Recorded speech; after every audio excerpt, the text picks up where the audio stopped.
అపకారికి నుపకారము నెపమెన్నక చేయువాడు ధన్యుడు సుమతి అన్నారు శతకకారులు. ఇది యుగాల తరబడి భారత్ అనుసరిస్తోన్న విధానమే. ఎవరన్నా ఆపదలో ఉంటే ఆదుకోవడం మన ధర్మం అని భారతీయులు భావిస్తారు. కాని ప్రపంచంలో అందరూ అలా ఆలోచించాలనేం లేదు. ఎక్కువ మంది ఆలోచించరు కూడా. అపకారికి ఉపకారం చేయడం శుద్ధ వేస్ట్ అనే ఎక్కువ మంది అంటున్నారు. ఓకే, అపకారికి ఉపకారం చేయకుండా పక్కన పెట్టేయొచ్చు. మరి ఉపకారికి అపకారం తలబెట్టేవారిని ఏమనాలి? తేలిగ్గా అర్థం కావాలంటే తుర్కియే అంటే సరిపోతుంది. తుర్కియేగా పేరు మార్చుకున్న టర్కీ విశ్వాసఘాతుకానికే పాల్పడింది. ఇంతకీ టర్కీ ఏం చేసిందనేగా? పహల్గాంలో పాక్ ప్రేరేపిత ఉగ్ర రాక్షసులు 26 మందిని క్రూరాతి క్రూరంగా హతమార్చిన సంగతి తెలిసిందే. ఈ ఘటన నేపథ్యంలో భరత జాతి అంతా తీవ్ర విషాదంలో కూరుకుపోయింది. అటువంటి సమయంలోనూ టర్కీ మన దేశంపై జరిగిన ఉగ్రదాడిని ఖండించలేదు. మనల్ని మాట వరకు కూడా పరామర్శించలేదు. ఇటువంటి దాడులు చేయడం దుర్మార్గమన్న మాట అనలేదు. పహల్గాంకు ప్రతీకారంగా ఉగ్రమూకలే లక్ష్యంగా భారత్ ఆపరేషన్ సింధూర్కు రూపకల్పన చేసింది.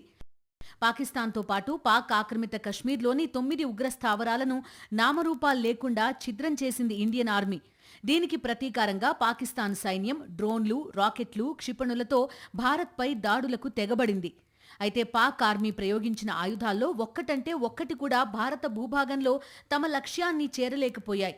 ఎందుకంటే వాటిని భారత ఆర్మీ అత్యంత సమర్థవంతంగా గాల్లోనే ధ్వంసం చేసింది. భారత ఎదురుదాడిలో నేలరాలిన పాక్ డ్రోన్లను పరిశీలిస్తే అందులో కొన్ని టర్కీలో తయారైనవిగా తేలాయి. తీగలాగితే డొంక కదిలింది. పహల్గాం దాడి తర్వాత భారత్ ఏ క్షణంలోనైనా తమపై దాడి చేస్తుందని పాక్ పాలకులు, సైనిక అధికారులు నెత్తినోరు బాదుకున్నారు. ఈ సమయంలోనే టర్కీ నుండి పెద్ద ఎత్తున ఆయుధాలు, డ్రోన్లు వార్షిప్లోనూ యుద్ధ విమానాల్లోనూ పాకిస్తాన్ చేరాయి. పాకిస్తాన్, టర్కీల మధ్య దశాబ్దాల తరబడి స్నేహం కొనసాగుతోంది. పాకిస్తాన్కు సైనిక పరమైన సహకారాన్ని టర్కీ చాలా ఏళ్లుగా అందిస్తోంది. పాక్ సైనికులకు టర్కీలో శిక్షణ కూడా ఇస్తున్నారు. బలహీనంగా ఉన్న పాక్ సాయుధ సంపత్తిని బలోపేతం చేయడానికి టర్కీ తాను చేయాల్సిందంతా చేస్తూనే ఉంది. దౌత్యపరంగానూ టర్కీ పాకిస్తాన్కు అనుకూలంగానే వ్యాఖ్యలు చేస్తూ వస్తోంది. కశ్మీర్ విషయంలో పాకిస్తాన్ పాలకుల అభిప్రాయాన్నే టర్కీ అందిపుచ్చుకుంది. ఐక్యరాజ్యసమితి భేటీల్లోనూ పాకిస్తాన్కు అనుకూలంగా, భారత్కు వ్యతిరేకంగా వాదనలు వినిపిస్తోంది టర్కీ. భారత్పై ఎప్పుడూ విషం చిమ్ముతూనే ఉన్న టర్కీని భారత్ నిశితంగా గమనిస్తూనే ఉంది. భారతదేశంపై విద్వేషాలు వెళ్లగక్కే టర్కీ ఓ పెద్ద కష్టంలో కూరుకుపోయినప్పుడు భారత ప్రభుత్వం అందరికన్నా ముందుగా వెళ్లి ఆదుకుంది. 2 ఏళ్ల క్రితం ఫిబ్రవరి 6న తెల్లవారుజామున ప్రజలంతా గాఢ నిద్రలో ఉన్న వేళ భారీ భూకంపం టర్కీని కోలుకోలేని దెబ్బతీసింది. క్షణాల్లో అంతా నాశనమైపోయింది. వేలాది మంది ప్రాణాలు కోల్పోయారు. అంతకు ఎన్నో రెట్ల మంది తీవ్ర గాయాలతో ఆస్పత్రుల పాలయ్యారు. టర్కీతో పాటే సిరియాను భూకంపం ధ్వంసం చేసింది. యావత్ ప్రపంచం ఈ పెను విపత్తు చూసి దిగ్భ్రాంతికి గురైంది. శిథిలాల గుట్టగా మారిన టర్కీ, సిరియాల్లో వేలాది మంది శిథిలాల కింద చిక్కుకుపోయారు. ప్రపంచ దేశాలన్నీ ఈ వార్త విని ఉలిక్కిపడ్డాయి. ఆపదలో ఉన్న టర్కీని ఆదుకుంటామని 70కి పైగా దేశాలు భరోసానిచ్చాయి. అగ్రరాజ్యం అమెరికాతో పాటు జర్మనీ, ఫ్రాన్స్, యూకే వంటి దేశాలు ఎలా సాయం చేయాలని ఆలోచిస్తున్నాయి. వారు ఆలోచనల్లోనే ఉన్నారు. అప్పటికే భారతదేశం సాయం చేయడానికి టర్కీలో అడుగుపెట్టేసింది.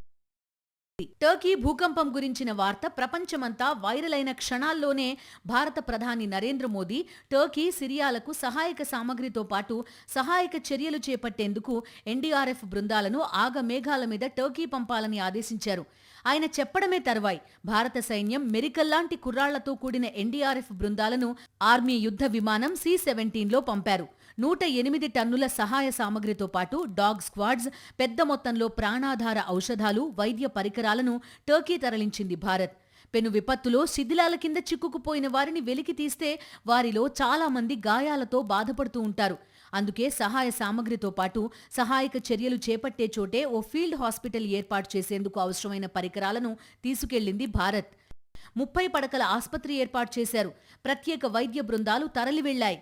ఎక్స్రే యంత్రాలు, వెంటిలేటర్లు, ఆక్సిజన్ జనరేషన్ ప్లాంట్లు, కార్డియాక్ మానిటర్లను కూడా తీసుకెళ్లారు.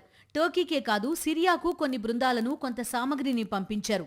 తమ సహాయక కార్యక్రమాలకు ఆపరేషన్ దోస్త్ అని పేరు పెట్టారు భారత సైనికులు. భారత ప్రభుత్వం అందరికన్నా ముందుగా స్పందించి అందించిన సహాయాన్ని చూసి టర్కీ పాలకులు కూడా కదిలిపోయారు. భారతే నిజమైన దోస్తులా వ్యవహరించింది, మేం అడక్కముందే సాయంలోకి దిగిపోయింది అని టర్కీ ప్రభుత్వం ఉద్వేగంగా కొనియాడింది. ఎవరో మెచ్చుకోవడం కోసమో కృతజ్ఞతలు చెప్తారనో భారత్ సాయం చేయలేదు. సాయం చేయడం అనేది భారతదేశపు మూలాల్లోనే ఉంది. సరే, అలా అప్పుడు సాయం పొంది కృతజ్ఞతాభారంతో వంగిపోయినట్టు కనిపించిన టర్కీ ఇప్పుడేం చేసింది? తనకు సాయం చేసిన భారత గడ్డపై అమాయక పౌరులను పాక్ పంపిన ఉగ్ర రాక్షసులు హతమారిస్తే కనీసం అయ్యో పాపం అనలేదు సరికదా, ఉగ్రదాడిని కూడా ఖండించలేదు. పైపెచ్చు ఆ దాడి చేసిన వారికి బుద్ధి చెబుదామని ఆపరేషన్ సింధూర్ చేపడితే భారత్పై విద్వేషం పెట్టుకున్న పాకిస్తాన్కు ఆయుధాలు అందించి సాయం చేసింది టర్కీ. దీన్నేమనాలి? కృతజ్ఞత అంటే చాలా చిన్న పదం అయిపోతుంది. ద్రోహం కూడా సరిపోదు. అమానుషంతో కూడిన దుర్మార్గంతో చేసిన వెన్నుపోటుగానే దీన్ని భావించాలి. మనం టర్కీకి ఉపకారం చేశాం. అలా చేయడాన్ని మన ధర్మం అనుకున్నాం. టర్కీ మాత్రం మనకి అపకారం చేసింది. అలా చేయడం పాక్తో కలిసి ఉండే ఐడియాలజీ అనుకుని ఉంటుంది. యావత్ ప్రపంచం ఈ రెంటినీ చూసింది. ఎవరెలా వ్యవహరించారో చరిత్ర రికార్డ్ చేసింది.